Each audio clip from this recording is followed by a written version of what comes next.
현실이 된 초고령 사회 세 가지 걸림돌이 있습니다. 첫 번째는 한 번도 경험하지 못한 삶입니다.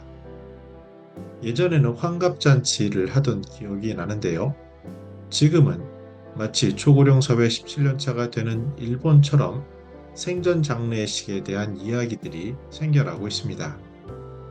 외국 영화를 보더라도요, 미리 생전에 장례식을 하는 모습을 보이고, 일본은 데스카페라든지 이러한 논의들이 활발해지고 우리나라에서도 노인복지관을 중심으로 웰장에 대한 관심이 늘고 있는데, 이러한 것들은 1차 베이비붐 세대가 70대를 맞이하면서 특히 건강의 문제 그리고 주변 사람들이 사라지는 것들을 보면서 체감하는 당사자 체감이 늘고 있기 때문입니다. 이럴 때 조한정 강서 50 플러스 센터장은요, 라이프 리터러시를 얘기하는데요. 이것은 바로 우리들이 신체적인 나이, 주민등록상의 나이뿐만 아니라 마음의 나이, 꿈의 나이, 영성의 나이, 이런 것들을 종합적으로 고려하는 것을 이야기하고 있습니다. 두 번째 초고령사의 걸림돌이 있는데요. 우리는 종합적인 시각이 부족합니다. 조직만 하더라도 민간 기업, 공공기업, 그리고 기관, 비영리 기관, 개인마다 모두 바라보는 관점이 다릅니다. 우리가 잘 알다시피 민간 기업은 수익을 중심으로 하고 오너의 방향, 가치관, 또 주주 이익 이런 것들을 중시하죠. 반면 공공은 전체적인 시각에서 그 공공의 가치를 중요하고요. 그리고 비영리에서는요, 영리가 아닌 그러나 삶의 중요한 것들을 강조하게 됩니다.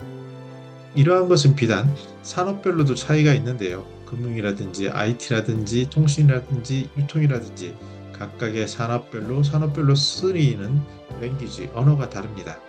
그 안으로 들어가서라도 부서별로 회계부서에서는 숫자를, 또 영업에서는 영업의 가치를, 이런 것들을 보는 차이를 보이고 있습니다. 조그만 한 기관을 보더라도요, 그 안에서는 다양한 기능이 있고 이 기능별로 차이를 보이는 것이 현실입니다. 이럴 때 우리는 혼자서 다 할 수 있다라는 착각을 버려야 하는데요. 왜냐하면 이 세상에는 경쟁자가 너무도 많고 어느 특정한 전문가라는 사람들은 그 특정 분야를 아는 것이지 다른 부분에 대해서는 협력이 굉장히 중요하다는 사실을 알 수 있기 때문입니다. 즉 우리는 전체 틀을 보고 전체의 판 속에서 종합적으로 생각하는 시각이 매우 부족한 것을 알 수 있습니다. 근데 가장 중요한 것은 시니어 비즈니스 측면에서요. 초고령 사회의 방향과 철학에 미흡한 것을 알들 수 있습니다. 이전의 민간 기업의 수익을 중시하는 것에서 정말 복지 전문가들은요, 당사자들을 진심으로 대하는 이러한 복지 마인드를 강조하게 되는데요.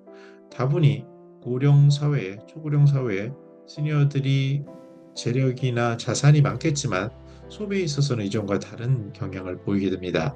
무엇보다 1차 베이비 부머가 맞이하는 건강 수명 즈음에는 영성이라든지 삶의 의미 이런 것들에 대한 관심을 갖게 되는데 이것이 ESG 경영으로 나타나게 됩니다. 우리가 잘 아는 메슬로우나 에릭슨, 필립 코틀러와 같은 어떤 특정 분야의 전문 학자들도 나이가 70대, 80대가 되면서 이들이 쓰는 언어들이 바뀌게 되는데요. 예를 들어서 메슬로우도 8단계에서는 초월이라는 이웃을 향한 그런 남을 향한 방향을 이야기하고요. 필립 코틀러만 하더라도 마켓 5.0에서 영성 마케팅이라는 이러한 것들을 이야기하고 있습니다. 정리해 보면 초고령 사회에 우리가 세 가지 걸림돌이 있다고 하는데 하나는 한 번도 경험하지 못한 삶이다. 이런 부분에 대해서 우리가 인식하고 전체적인 틀을 봐야 된다는 거고요. 두 번째는 이것을 주관하는 비즈니스 당사자라든지 은퇴나 퇴직을 맞이한 사람 입장에서 이전에 자기가 하는 한 분야의 전문 분야라고 생각하는 것이 전체 속에서는 굉장히 작을 수 있고 특히 우리가 만나는 사람들은 모두가 각자가 우주의 중심인 사람들이 만나는 것인데 이를 전체적으로 종합적으로 보는 시각이 부족할 수 있다는 점입니다. 특히 무엇보다도 이제 삶의 중반부 시니어가 됐을 때는요. 왜 살지? 라는 전제의 의미, 특히 인공지능 시대에 더욱더 더해져서 어떤 방향으로 살아야 될까? 삶의 의미는 무엇일까? 이런 것들에 대한 관심이 좁혀지는 방향과 철학, 이런 것들을 같이 갖춰야 합니다. 현실 세계에서는 많은 시니어 비즈니스의 종사하고자 또 새롭게 뛰어들고자 하는 기업들을 보면은 초기의 갈등의 상당 부분은 이러한 방향과 철학에 대한 상충 이런 것들이 존재함을 엿볼 수 있었습니다. 다음 시간에는 그럼 세 가지 대응 방안에 대해서 생각해 보도록 하겠습니다. 저는 더 나은 시니어 삶 공동체를 연구합니다. 감사합니다.